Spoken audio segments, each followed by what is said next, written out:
All right, we're back. We're on page 132. We just did kind of a trick question, not really, but kind of, where we had to find two vectors whose sum was 3i plus 4j, and there were no additional directions. So orthogonal vectors, I mean, I guess that was additional information, but because of the way I and j work, and they're already orthogonal to each other, we were able to just use the vectors 3i and 4j. If you add 3i and 4j, you definitely get 3i plus 4j, and you are done. Right? So this next problem gives a little more info, and that's a little bit worse. So we want a pair of orthogonal vectors, that's like what you always pretty much want, whose sum is the vector v, so v is here. One of the vectors should point in the same direction as u, and so u is here. So this picture is not accurate, but I don't care. I draw the same thing. It's just like the ambiguous case of the law of sines, right? Draw the same figure every time. So what you want to do is you want to draw v so it looks like a hypotenuse. You want to draw u so it's longer than it could possibly need to be. The reason that you want to draw that is because then you can kind of fit a and b into the picture.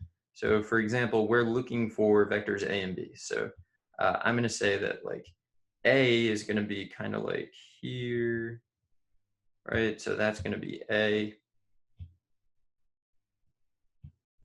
And then b is going to be like this. So we are looking for vectors a and b that satisfy that. So that's why you want to make u longer than it needs to be. Well, make it as long as possible. Make it longer than, what am I saying? Make it longer than a, right? So like a and b should form the right triangle with v, and then u should just be longer so that you're not kind of in your own way when you're setting everything up. And then I put a way too close to where I'm going to put theta. So let me move that. There's a, and then this will be theta. And then same process every time. So let's go through the process. So the first thing we do is we write cosine of theta using the two vectors we were given, which are u and v. So it's going to be u dot v over the magnitude of u, the magnitude of v. Okay, so that's what it is, right? That's from the definition of the dot product, sort of. And we worked it out. We use the law of cosines to find that. You do not want to go through that process every time, but you want to be aware of where it came from. And then right triangles, we could say that the cosine of theta is the magnitude of a over the magnitude of v. And then since they represent the same thing, they're both cosine of theta, we can say therefore the magnitude of a over the magnitude of v is u dot v over the magnitude of u, magnitude of v. Okay, so the next thing that we do is we notice that something shows up twice, right? This and this are just going to cancel. So now we know how to find the magnitude of a. The magnitude of a is going to be u dot v over the magnitude of u. So what are we dealing with? Well, u is 1, 1, and v is 3, 4. So we can calculate this. So the magnitude of a is, the dot product is 3 plus 4, so 7 over the magnitude of u is square root of 2. Don't worry about that radical 2, right? We know that the final answer won't have a radical because rational vectors give us rational vectors when we go through this process. It's a rational vector. I don't think that's a thing. Vectors with rational components. But it's just going to cancel out because the next thing we're going to do is we're going to think, well, like, how do I find a? So a and u are parallel, right? Which means they have the same unit vector. So I can say that a over the magnitude of a is equal to u over the magnitude of u.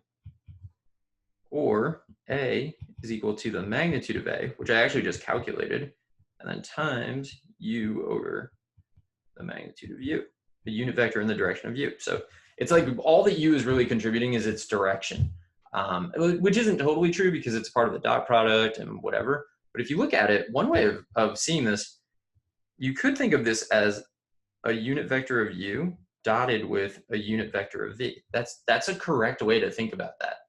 You're basically just turning both vectors into unit vectors and then finding their dot product.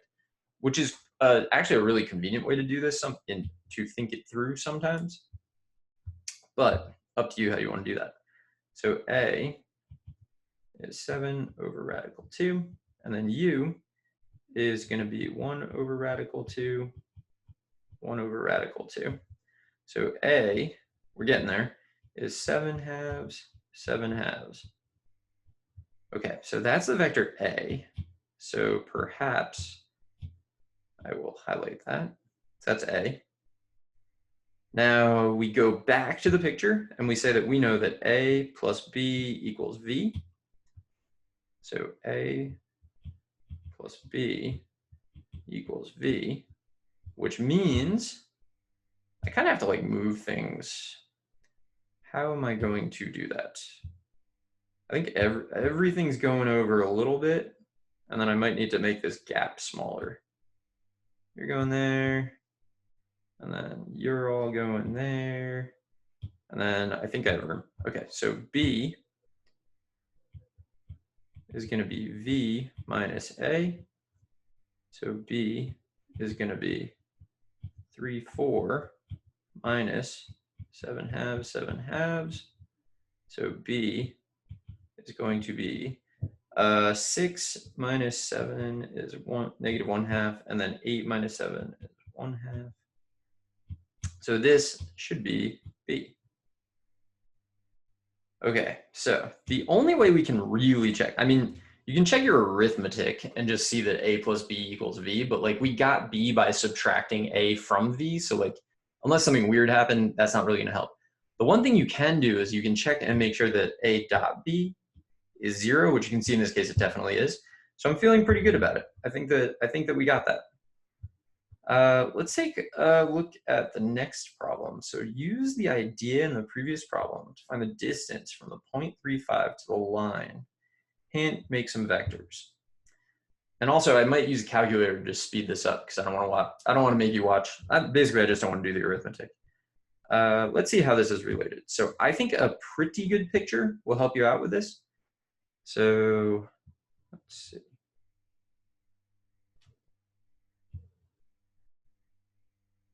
We got this, and then 9, and then, all right. So I'm definitely gonna have to like count off some things here. 1, 2, 3.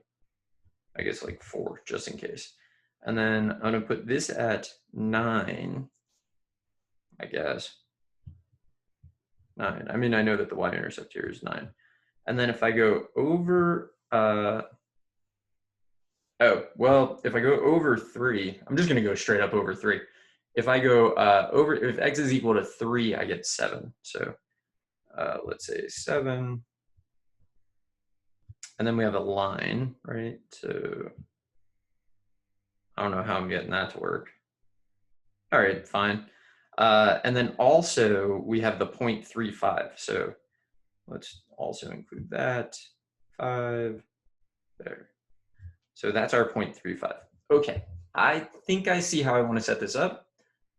And you may not like how I set it up, but that's fine. So what I'm going to do is I'm going to make a vector here. So I'm going to make this vector using basically those 2 points, right? And I'm going to call that vector U.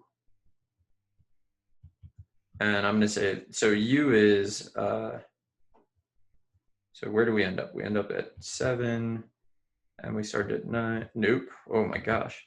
We end up at 3, and we start at 0, and we end up at 7, and we start at 9. So it's going to be the vector 3, -2, right? So you go over 3 and down 2. Could have used the slope, probably should have used the slope, just thought of that. The other vector that I'm going to make is from here to here. And I'm going to say that that's the vector V. So what am I doing? I have a plan. So the vector V is, you go over 3 and then you go down 4. Right? So over 3 takes you from 0 to 3, and then down 4 takes you from 9 to 5. Okay, so I have U and V. So what am I trying to do? What I'm trying to do is I'm going to create this vector and then also potentially create this vector if I like need it. And those two vectors are going to, maybe you can see it, right? It's these two vectors are orthogonal to each other. One of them is parallel to this, and they add up to this. And then what I need, if I name these, I'm going to name this vector A, and I'm going to name this vector B. I need to find the magnitude of B, because that's the distance from the point to the line. So it's all set up. So what are we going to do? Well, I'm going to, as I said, I'm going to use a calculator for a lot of this. First thing I'm going to do is just redraw my picture in a way that's weird. I'm going to say that this is V, this is U, and then wrong color, this is A, and this is B. So those are definitely straight lines. So why am I doing that? I'm doing that because now I know exactly what to do. So I'm going to say this is theta, and then the cosine of theta is u dot v over the magnitude of u, magnitude of v. But it's also the magnitude of a over the magnitude of v. So I always do the vector thing first, then I do the right triangle thing, then I say, therefore, the magnitude of a is going to be u dot v over the magnitude of u. Okay, so that I'm like actually almost done at that point because I kind of need more space. So I'm going to do a weird thing. I'm going to shrink some stuff and then move some stuff over. So I'm actually almost done because I only need the magnitude of b. I don't need to know what b is. So I can use the actual Pythagorean theorem on this right triangle and find the magnitude of b. So I know that the magnitude of b is going to be, so this is from the Pythagorean theorem. It's going to be the magnitude of v squared minus the magnitude of a squared. Let's use a calculator and just get that value. So I'm going to go to the calculator. I'm going to define like all of the things that we have found. So I need u is going to be 3, -2. V is going to be 3, -4.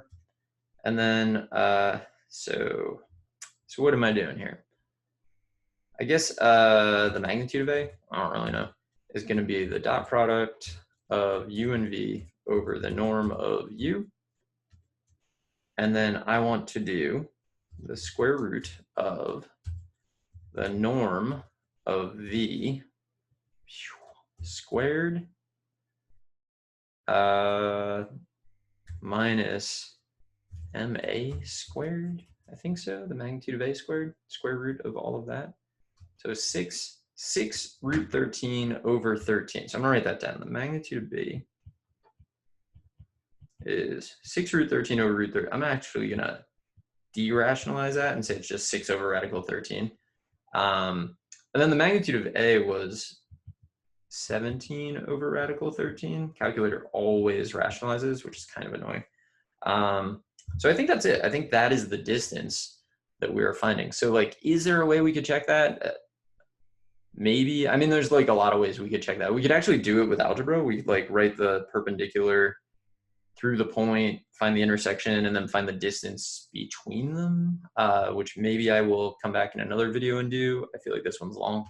But anyway, I'm going to go back to the notes, show you what we did. You can make up a million problems like this, and I recommend it. Just make up any line, make up any point, and then go through the process and see if you can find the distance. It's really not that bad. So this is, I guess I should at some point say, this is the distance from the point to the line. Like, are there other ways to do it? Absolutely. But did this one use vectors and let us think about things that we're trying to learn? Yeah, and that was the whole point. So anyway, I'm going to stop this here, and I will see you in the next video.